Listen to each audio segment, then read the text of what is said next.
Ladies, gentlemen, and nightfarers of all ages, 'tis the week of Gnoster the Wise, Fartis Stoneshield, and Animus Ascendant Light. With an Elden Ring Nightreign, their Everdark sovereigns are reigning over the land, and with it there's some pretty funky stuff going on and some pretty fun ways to gain an advantage in this fight. So today we're going to do our weekly list of tips and things you might otherwise not know within Nightreign, with a bit of a flavor leaning towards Gnoster and his Everdark sovereign fight as well. Starting off with just a fun bug fact. Since the release of this game, there has been a fair bit of discussion between players about Fartis Stoneshield. Or I guess previously it was about the Scorpion in the Gnoster fight, as until this Everdark sovereign we didn't actually know he had a name or what the name was. And honestly, I still can't get over the fact that it's freaking fart-ass Stoneshield. That said, the discussion is about what bug he is actually based on.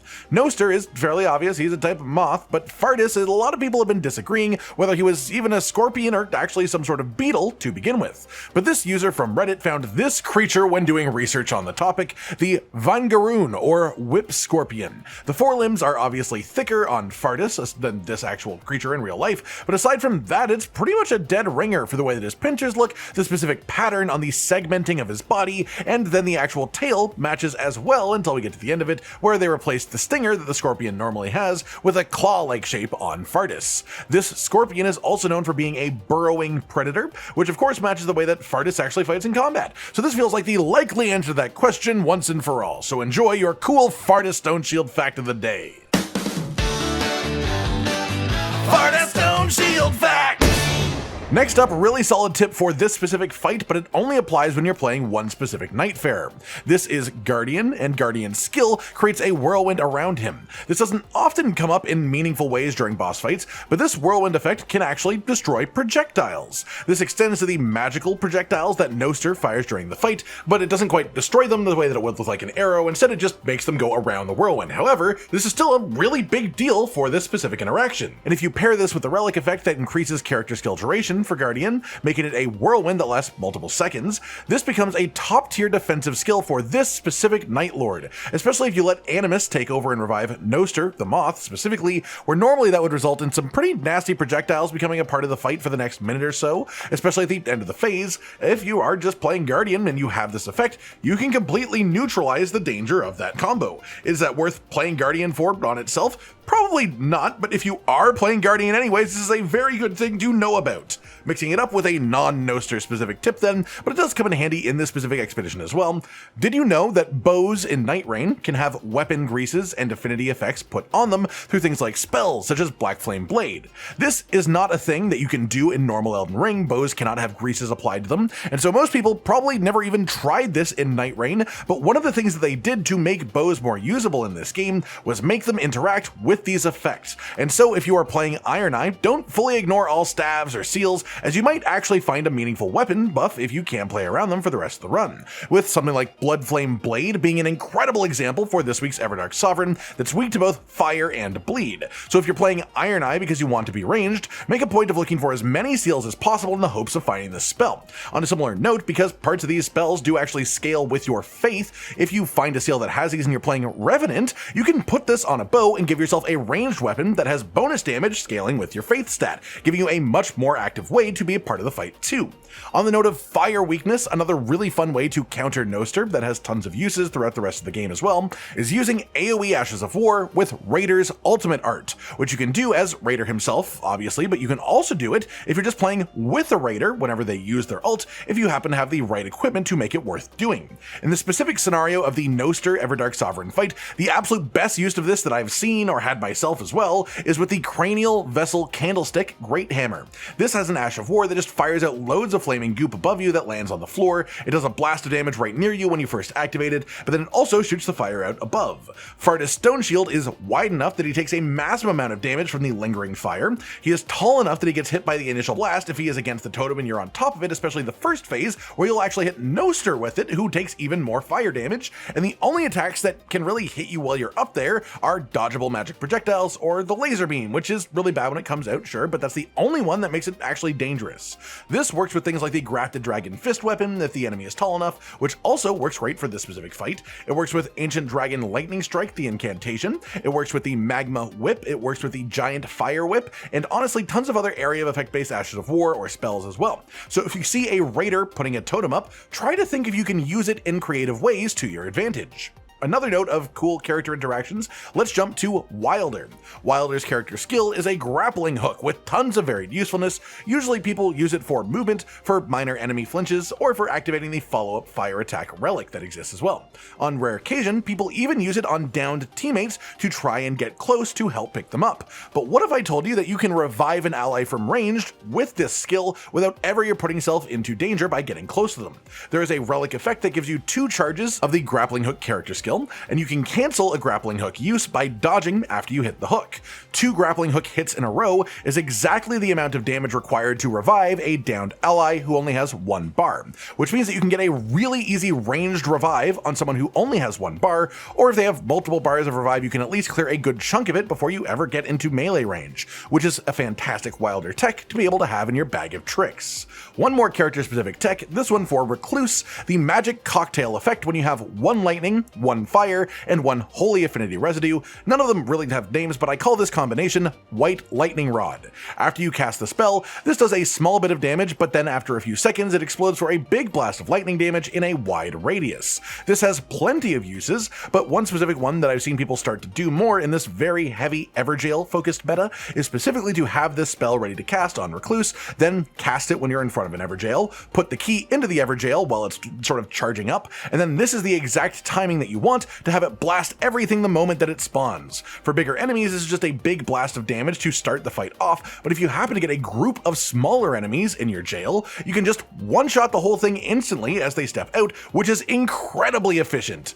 This does mean that you need to get one of each of those damage types absorbed with your skill to make the spell exist to begin with, being 1 fire affinity, 1 lightning affinity, and 1 holy affinity residue, which is a bit of a task to do in itself, but if you get the right equipment to make that a thing you can do reliably, you can make a bunch of Everjail bosses die way quicker, and given how popular Everjails are right now, that can only be a good thing for your runs. Back to the Everdark Sovereign Gnoster fight then, there are plenty of bugs within this fight, which is a really funny thing to say, given that this is the only Night Lord that is not just 1 insect, not just 2 insects, but the Everdark version is 3 insects, and the fight is full of bugs. As of 2 days ago, the devs hotfixed the most game-breaking of these, which would just make Animus disappear completely, refusing to revive either of the other bosses, and just completely locking you out of the fight, sort of making you have to leave the expedition and start again. So thankfully that one is gone, that one has been fixed for the meantime, but there's still at least a couple of more, and the devs have said that they know about them, but they're not being fixed quite yet. One of them is if you empty Gnoster's health bar too close to the edge of the arena, then Animus will revive him out of the playable area, and he can't fly back in once he's out there for whatever reason, so you can make Gnoster get fully locked out of the fight, which isn't fully run-breaking, but it does make it much more of a pain because you do still have to do damage to him. Or how about the third bug, one that I've only seen posted by others, not even encountered myself yet, which is if Fartis Stone Shield is underground when you defeat Animus and get the victory screen, because that's supposedly the end of the fight, Fartis won't actually instantly die the way he's supposed to. Instead, he comes back up and then attacks you as if the fight was still ongoing. The expedition will then end after a short time, but there is a brief window after the victory screen where he can clearly still hurt you if this interaction happens, and it makes me wonder if you can fail the expedition after the victory screen in that moment. But also, regardless of that, this means that Fartis Stone Shield, interestingly, does not exist in the corporeal realm while he is burrowing underground. Fartis Stone Shield fact! Next up, one that a lot of players may have intuitively guessed while playing the game, but many people never actually find out how to do it, which is that these glowing statues that can spawn on the map can actually be busted open, and when they do, they drop loot. If you walk up to them, they have no prompt, there's no text, there's no sort of hints other than the fact that they glow, and the reality is that you can burst them open with attacks that have enough stagger value, essentially. If you do, they drop a couple of pieces of valuable loot, including potentially a smithing stone too, which is quite the find for a random statue you can just come across in the open world. Shield, basically like a bonus special treasure. As for how to pop them open, Wilder's Ultimate Art will do this, Raider's Ultimate Totem will also do it, Iron Eye's Ultimate Art will bust the statue open as well, Executor's Dog Form Ultimate Art can break the statue open, and then Guardian's Ultimate Art can break it open as well if you land directly on top of it. Recluse can pop this open with specifically the White Lightning Rod magic cocktail that we were talking about earlier, but that is far more unreliable and harder to guarantee to have in that situation. As well, Revenant's two larger summons, Frederick and Sebastian, can also break the statue open if they attack it, but it's heavily RNG if they even decide to do so. Duchess is the only Nightfarer where, at least to my knowledge, there isn't a default part of her kit that can pop these statues open, sadly, but that's how you would do it with everyone else. And if you don't have any of these options available, you can just pop them open through enemies attacking it if there is a large enough enemy to do an attack that would do so. Following that, one final tip, and it's essentially an extension of something we've talked about in the past, the Grafted Blade Greatsword weapon and the Mirai's Executioner Blade have two of the most busted passives in the game, both of them scaling with amount of enemies killed while the weapon is in one of your main hands. The Grafted Blade Greatsword scales all of your attributes, whereas the Mirai's Executioner Sword only scales attack power.